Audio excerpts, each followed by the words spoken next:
Wonderful naming. We'd like to have everybody in the back, if you could, step forward so you can hear. Special day for us at Emporia State. We're so happy that you're all here. Would like to make a couple of quick announcements if I could. I'd like to recognize President Shonrock, who's here, Provost David Cordles, who's here, Brent Thomas, our Dean is here. Dean, can you wave, Dean? Okay, perfect. I'd like to recognize Steve Souter, who's co-chairing our Now and Forever campaign. Steve, thank you.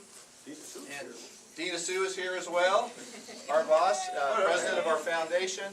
This is a special day for us. I've had the privilege of working with Don Reichardt. Don, it's been probably a little bit less than a year, but it's manifested into this beautiful day where we're celebrating students and literature, and it's right in Don's wheelhouse. So I'm going to ask, if I can, Mel Storm to comment as far as the room and the naming and the impact on our students and his department. There. Okay, thank you, John. I'm going to pretend that this is a very large class. I project all the way back to the outer doors. Will this be on the test? I'm saving this for the final. It is said that Jamaica produces the greatest amount of music per capita of any place in the world.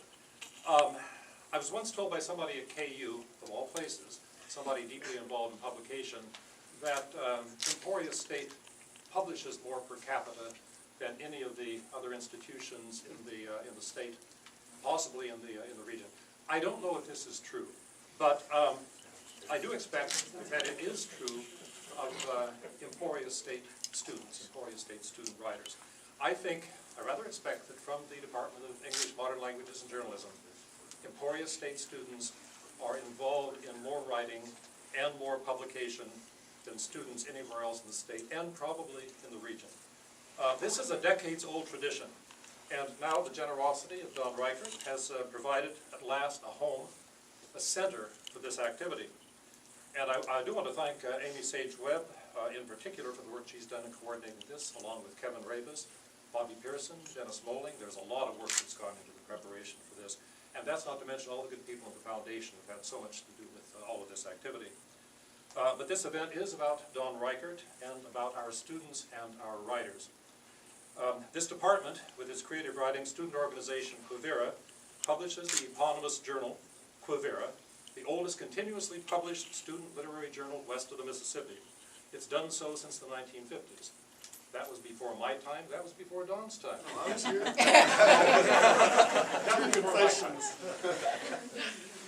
Our national literary journal, Flint Hills Review, is now in its 20th year of publication. Its production, like that of Quivira, gives students hands-on experience at working with the gritty details of magazine vetting and the inky details of magazine production. The Best of ESU, a magazine of college writing, draws each year the best essays from undergraduate and graduate classes and publishes them. This last year's issue, and this really surprised me, appearing just over a month ago, marked 38 consecutive years of publication. Our students published the university yearbook, The Sunflower. They published the student newspaper, The Bulletin. The Bulletin has won all Kansas awards, which is to say, Best in Show, twice in the past 5 years, and it won, essentially, all the awards for editorial writing, first, second, third places, and both honorable mentions at last year's Kansas Collegiate Media Competition. I should mention Sigma Tau Delta, which is the International English Honorary Society, of which most of our best students are members. Our department has applied to become the editorial home for its two major publications, The Rectangle and The Review. The fact that we have a physical, state-of-the-art center for publishing and writing, more precisely for publishing and literary arts, can only help the cause as our application goes forward. This is a facility that very, very few English departments can boast. And we owe this to Don Reichardt, himself an alumnus of our creative writing program, himself an alumnus of our journalism program. Don was himself involved in Quivira while a student. He was himself involved in the Bulletin. In fact, he was its editor-in-chief. This is really what is called bringing it home. And we're glad to bring Don home for this. Welcome back to your old department. Welcome to your new center. So I can't really thank you enough. Thank you.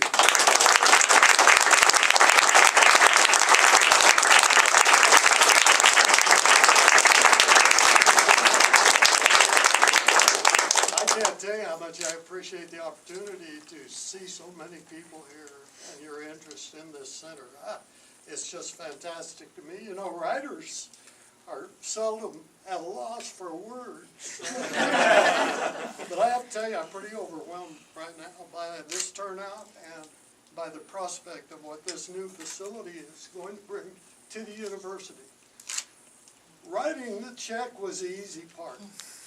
The blood, sweat, and tears that the faculty and the staff and the foundation put into making this facility happen and bring it to this point today is what we're here to celebrate. And I celebrate that with all of you. You know, it is bringing me full circle to come here and help dedicate this center, because I got my start with my writing career right here in this building, in this university, in this city. And it helped propel me to some really exciting experiences in the world of communications in St. Louis and San Antonio and New York City and Atlanta and a lot of points in between. But I don't think without this superior education I had gotten here at Emporia State, I would have really realized and would have enjoyed. And so I have a lot to pay back to this university, and that's why we're here. When I was a freshman, and it was 250 years ago,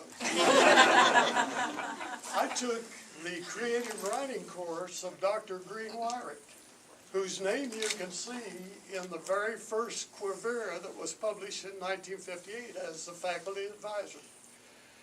And Dr. Reichardt was a wonderful teacher of writing, but he also added something really important to his teaching, and that was to get us to appreciate and understand the importance of communications and literature in the broader society in which we live and its influence on its culture.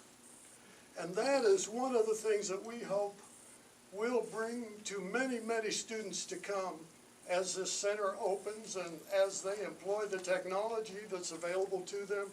It's going to bring them much closer to the real world, and that's what this is all about.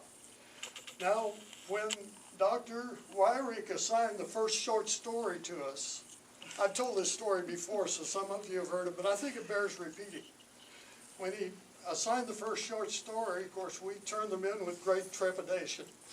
And a week later got them back, and to my astonishment, on the face of my story, he wrote a huge A, and under it put, "You can write, kid." Well, in 4 short words, he stoked a fire in the belly of a freshman whose only ambition since the 8th grade had been to be a writer and a journalist. And it's things like that that happen here at this university that lead now to this Publishing and Literary Arts Center. So I'm just tickled to death to be a part of this. Dr. Schoenrock, thank you for coming. Good to see you. All of you, thank you for coming. I'm just overwhelmed and very grateful to you. And I only ask one thing, and that is that when it's useful and when it's appropriate, if there is something I can do to help with this facility or help an activity here, all you have to do is call. Thank you.